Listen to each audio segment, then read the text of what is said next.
Welcome to the Soul Medicine Podcast with Dr. Laura Brennis, a space where we explore healing through the body, the mind, the soul, and the spirit.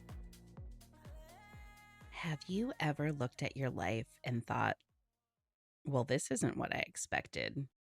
Not because it's bad, not because you failed, but because it looks different than you imagined. Different than the future you once pictured, different than the timelines you thought you would follow. Maybe certain things happened that you never saw coming. Maybe certain things never happened at all. And if you've ever felt sadness, disappointment, anger, or longing around that, you're not alone. Because sometimes we find ourselves mourning something that never actually happened, a dream, a timeline, a future we were certain would unfold. And yet somehow the grief was real. Today, I want to talk about a kind of grief that often goes unnamed. The grief that comes when life unfolds differently than we expected, and why acknowledging that grief may be one of the most important parts of healing. When most people hear the word grief, they think of death. They think of funerals, loss, goodbyes, but grief is much larger than that. I think one of the most overlooked forms of grief is grieving the life we thought we'd have, the future we imagined, the plans we carefully made, the version of ourselves we expected to become. Sometimes there's a visible loss. A relationship ends, a career changes, a diagnosis arrives, a door closes. Those losses are real. People can see them. They can point to the event and understand why we're hurting. But often, what we're grieving runs much deeper than the event itself. We're grieving the future we imagined through that relationship, the identity attached to that career, the life we thought we'd be living, the story we believed would unfold. And those losses are often invisible. There is no funeral for a future that never happened, no sympathy card for a dream that quietly slipped away. Yet the grief is real. Or maybe it's a timeline, the belief that by now life would look different, that certain things would have happened already, that you would have reached a particular milestone, found that relationship, built the career, raised the children, traveled the world, found your purpose, found your peace. Sometimes we don't just grieve what happened. We grieve the distance between the life we imagined and the life we're living. And that grief is often invisible to everyone except ourselves. We don't often think of these experiences as grief, but when life unfolds differently than we expected, grief can exist.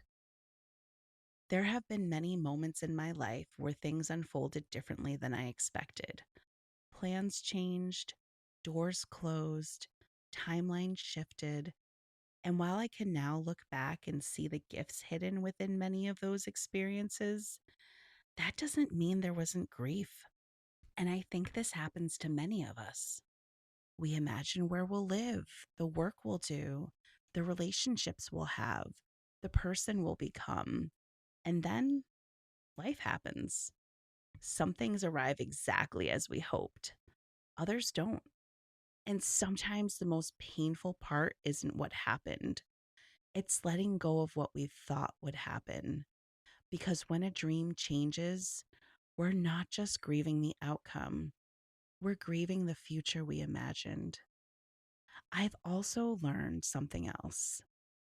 We can appreciate what something taught us and still grieve what was lost. We can be grateful for where we are and still acknowledge what hurts. Both can coexist and both can be true. Sometimes we use gratitude to avoid grief. Sometimes we spiritually bypass what we're feeling by jumping to find the lesson, the blessing, or the silver lining of the situation.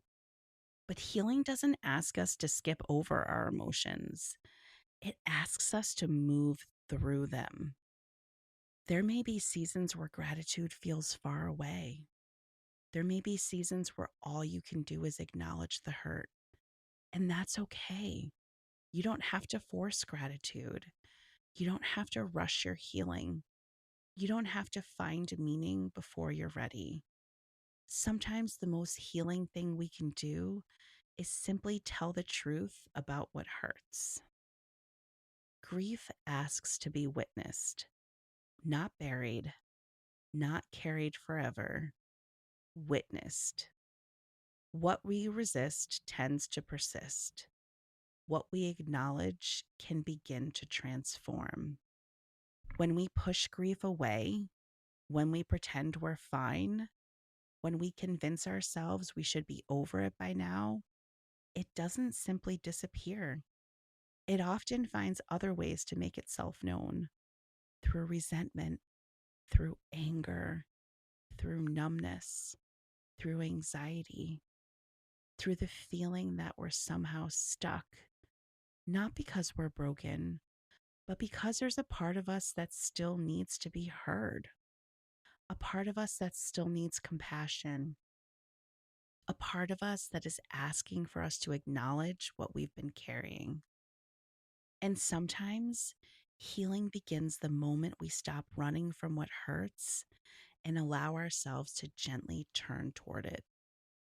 Perhaps the goal is to finally allow ourselves to fully feel what needs to be felt so that we can eventually carry less of it, to honor what was, to learn from it, to bless it, and then, when we're ready, to release it.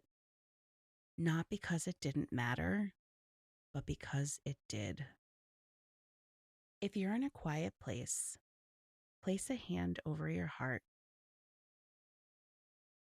Take a slow breath and ask yourself, what am I still grieving? Notice what comes up. Don't force it. Don't analyze it. Just notice. Maybe it's a relationship, a dream, a version of yourself, a chapter that ended, a path you didn't take. Then ask, what would compassion look like for this part of my story? Not judgment, not fixing, not rushing, just compassion. Maybe there's something in your life you've been trying not to grieve. A version of yourself, a dream, a relationship, a timeline, a chapter that ended differently than you expected. What if today you simply allowed yourself to acknowledge it? Not to stay there, not to carry it forever, but to acknowledge it, to honor it, to give yourself permission to feel it. Because sometimes the very thing we're afraid to feel is the thing waiting to set us free. And perhaps that's where healing begins. Not by avoiding our grief, not by becoming consumed by it, but by acknowledging it, honoring it, and eventually releasing what we no longer need to carry. Making space for peace, making space for possibility, making space for what comes next. Before we close, I want to share something I've been creating behind the scenes. Over the past several months, I've been developing the Soul Medicine Method, an 8-week self-paced journey designed to help you better understand your nervous system, reconnect with your inner wisdom, and build the foundation of safety that allows healing and transformation to occur. Because healing isn't about trying harder, it's about understanding yourself more deeply. It's about recognizing the patterns, beliefs, emotions, and protective responses that may be keeping you stuck.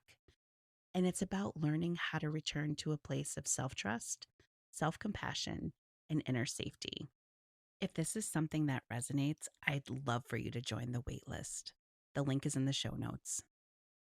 If today's message resonated with you, I'd be so grateful if you would take a moment to leave a 5-star review on Apple Podcasts.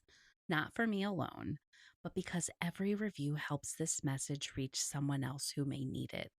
Someone navigating uncertainty, someone carrying invisible grief, someone learning how to find their way back to themselves.